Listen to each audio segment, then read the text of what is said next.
I got to let you in on a little secret.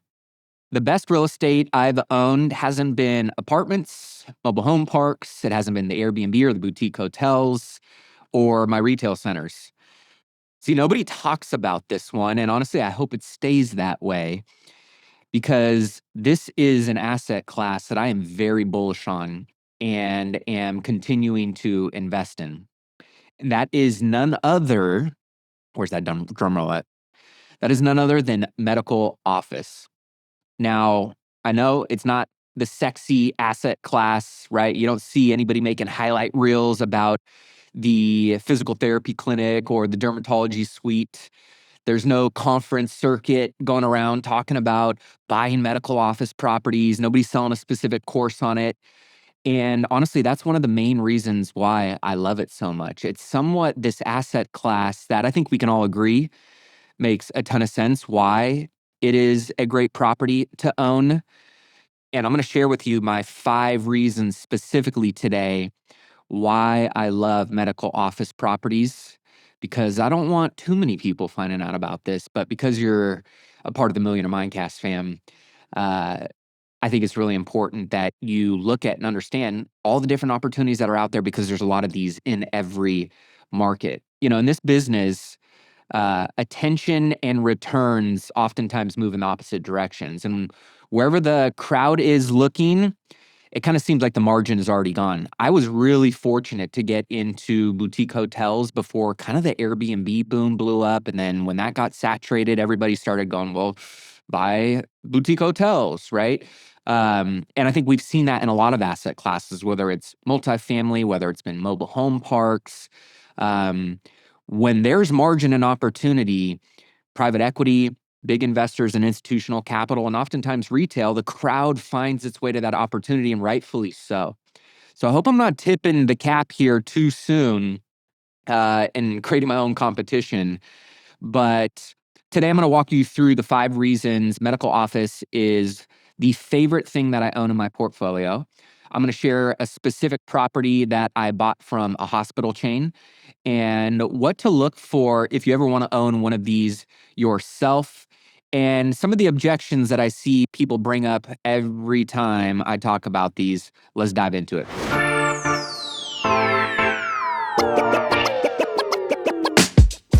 What's going on, guys? Welcome back.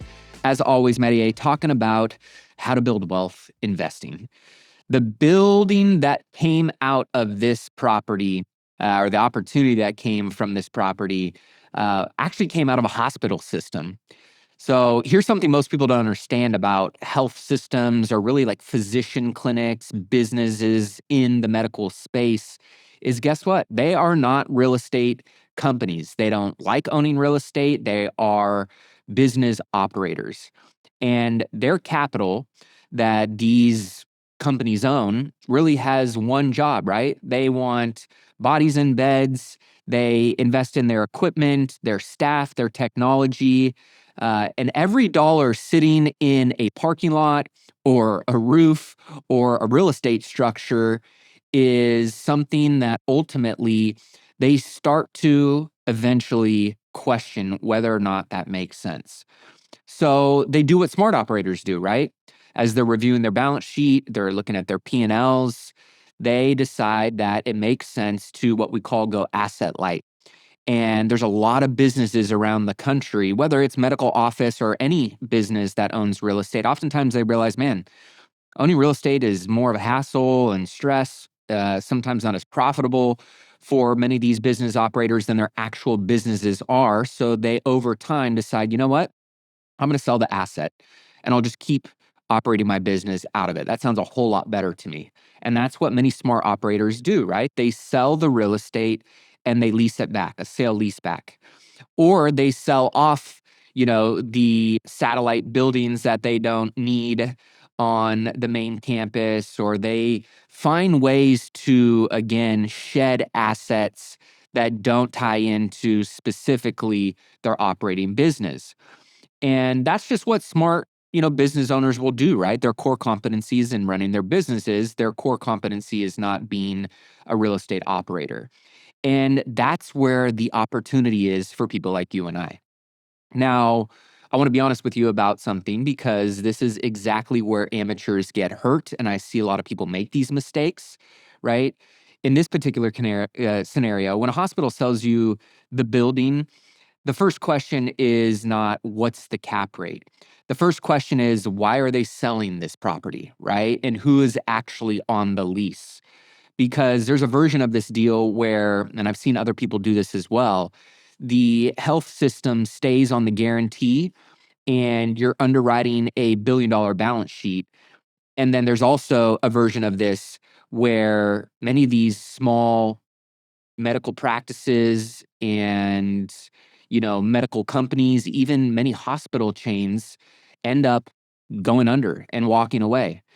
And you need to make sure that when you buy these properties and you're buying these leases, right? You're buying not only these leases, you're buying the strength of these businesses, and you're ultimately buying the personal guarantees and the corporate guarantees that are backing that income.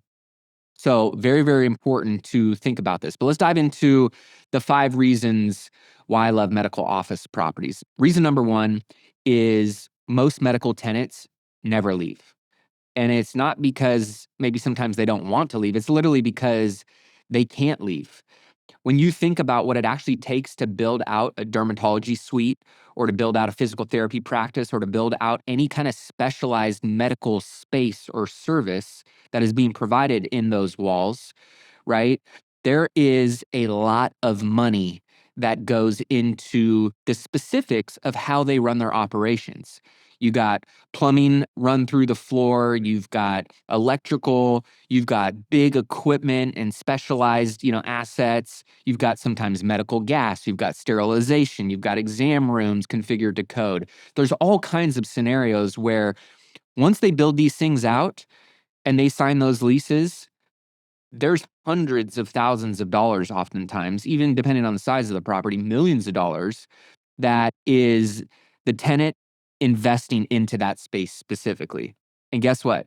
Almost none of that is going to get taken with them if they decide to move and leave that location. So that's something that's really important. Then there's the part that isn't on any balance sheet, which is the patient base, your customers, right? The doctor's patients found her by zip code. They drive 15 minutes, not 45. So if they move the practice 3 miles away and you don't take all of them with you, guess what that does to their business model? Those types of businesses do not want to lose their patient and their customer base. So here's the way I think about it. A retail tenant, they have rent. A medical tenant, they have roots. And when you have a loyal customer base like many medical tenants have, and it's truly predicated based on location, that is something that makes those types of tenants really sticky. A restaurant, they can move, down the street in 90 days. A surgeon, they can't do that. And the whole game in commercial real estate is renewal probability because turnover is where your returns go to die, right? Those vacancies, those TI dollars that you got to reinvest, the leasing commissions, the downtime and the dark space. Every month that a property or a suite, right, sits empty, you're not just losing rent, you're paying to get the next person in. And so I really like medical office properties specifically for the stickiness of those tenant types. Now, reason number 2, a recession doesn't cancel a skin cancer screening or, something that is a necessity to go see somebody in person to get done. Look at how a household actually cuts spending when things get tight. When recessions hit, right? What's the first thing that goes? Well, it's not your health and the requirements tied to your health. It's maybe the vacation. It's maybe the dinner out and the date night. Then it's maybe the subscriptions. Then maybe a new car gets turned into a used car, right? But it doesn't get cut? The thing keeping them alive and out of pain. This is what people mean when they say necessity based. And that's not just some slogan, right? That is a fact and a law when it comes to certain needs in us humans' lives. So when money gets scarce, spending collapses down the pyramid toward the things that they cannot go without, and your health and your medical needs are one of those things. Discretionary income is the first thing to disappear in a downturn. So I always try to own as little of that in some of my properties, hence why I love the risk management strategy tied to medical office buildings. Number 3. Hey, what's up, guys? I'm so excited to announce if you are an investor looking to generate consistent passive income, then I've got something for you. I just launched the Imagos Income Fund. It is a private investment debt fund. So instead of relying on long-term appreciation or big exit events like most real estate syndications do, we decided to keep it simple. Focus on first position asset-backed lending just like a bank, meaning your investment is backed by real collateral and structured to produce income from day one. The target return, 10% paid out annually and also paid out monthly. So no guesswork, real passive returns, true mailbox money. And because we're in the debt position, not equity, we're able to prioritize downside protection, maintain shorter durations, and stay in control of the risk, which is most important in environments like this. This is built for investors who want steady cash flow, strong capital preservation, and real asset exposure without the headaches of owning, managing, and waiting years for a payoff. So if this resonates with you, if you want to learn more, I put together a full investor presentation breaking everything down. All you got to do is just text the word income to 844-447-1555. That's income to 844-447-1555. I'll send you everything so you can see if it's a fit for your portfolio. The demand isn't a forecast. It's literally there no matter what. This is part of, the thesis of investing in medical office properties is most real estate demand oftentimes is somewhat of a guess, right? Will jobs come to this submarket? Will people decide to move to this area? Will income rise, right? Oftentimes, a lot of these assumptions are just projections. It's guessing. Well, healthcare demand is very different. And the people who are going to need more care over the next 20 years are already alive, right? They already exist. They're already aging. And those are things that we can count on, that those businesses can count on. That's not a projection, that's just a math equation. And here's the compounding part, right? Healthcare utilization isn't flat across a life. It climbs steeply with age and as people get into later areas of their lifetime. So a person in their 70s is not consuming the same amount of care as a person in their 30s. So if you've got a large already existing cohort moving into the highest utilization decades of their lives all at once, right? That can be something that can be very beneficial to these types of businesses and tenants that go into medical office properties. So number 4 is triple net. This is probably my favorite part, is you get to sign long-term triple net leases with these types of tenants. Built-in escalations, the tenants are sharing in their pro rata share of taxes, insurance, maintenance, right? I don't have to fix the toilet. I just read the statement that my property manager gives me. So that is something that is so important if you're somebody that wants to have strong, stable returns with strong, stable tenants, but keep it as passive as you can possibly keep it. I mean, I rarely get calls from my property manager. Every once in a while, something pops up and I have to respond back and give an answer. But for the most part, these are extremely passive assets. So I think that's really, really important if you're a real estate investor trying to build wealth, cash flow, get all the benefits of commercial real estate, but you don't want to be an active operator. Medical office can be one of those things because triple net. Now, not all of them are triple net, right? But a lot of, and especially with, certain types of tenants, all of them are used to them being triple net type of properties, which is what mine is. This is a triple net property. And I underwrote it for that, right? But if you go shopping and somebody tells you medical is all triple net, then you want to make sure that you're really asking the right questions and ensuring that you understand those lease structures, because sometimes they'll be, either modified gross or double net. So just understanding those things, again, they can still be great properties that are medical and they're not all the way triple net. But that can also be the value add component that you look into when lease renewals come up. Now, number 5 is you can't Zoom a biopsy. You can't Zoom a surgery. You can't Zoom a lot of things. And I know a lot of people are saying, well, isn't telehealth, going to threaten this model? I mean, yes, in some ways, right? Primary care consults, follow-ups, maybe behavioral health, prescription management, things that can be done over the phone or on a, video conference, sure. That's fine. But just don't buy those types of properties, right?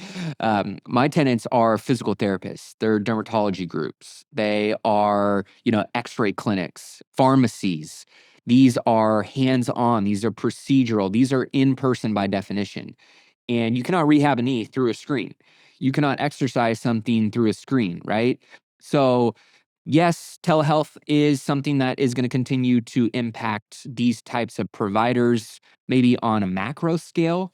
But when it comes to how you underwrite and look at your assets, just make sure that you don't have those types of tenants. Now, two more objections while we're on this, because I hear these things a lot sometimes too. It's illiquid and hard to finance, which is somewhat true. The buyer pool is smaller and lenders want to see credit and lease term.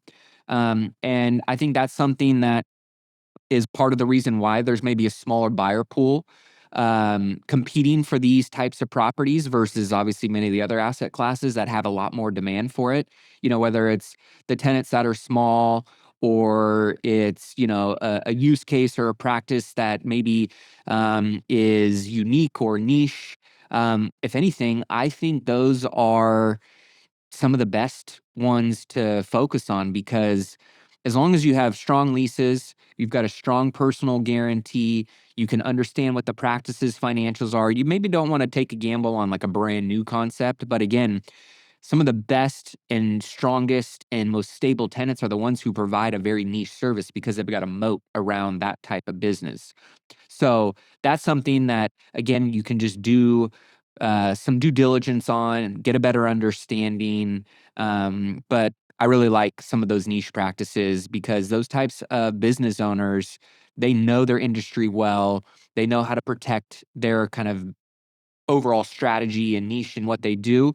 And they will freaking that's their livelihood. They will die in that office trying to make sure that it happens. You rarely see them go out of practice. One more thing worth knowing: almost nobody is building new medical office right now. Right? I mean, just the overall construction costs over the last few years have really killed the pipeline. So when construction stops and demand keeps climbing for those services, we all know what the age demographics are looking like over the next 15, 20, 30 years with boomers and many behind that, right? The existing supply just gets more and more valuable. That's not a, strategy. That's just a supply and demand rule of law. So something to think about there, but there it is. Those are my 5 reasons. Tenants who can't leave, demand that doesn't flinch in a recession, a customer base that's already born and there and not going anywhere, a lease structure that pays me, and also is passive instead of costing me, and a piece of healthcare that technology can't, displace. So boring buildings, but there's some really serious and stable income that can be tied to these properties. And I think there's just a lesson in this, right, that I've often found over my investing journey is wealth is usually not built where all of the noise is. If it's the noisiest there, it's going to be the most competitive there. It's going to be the most compressed margins there. It's going to be really hard to win at scale there.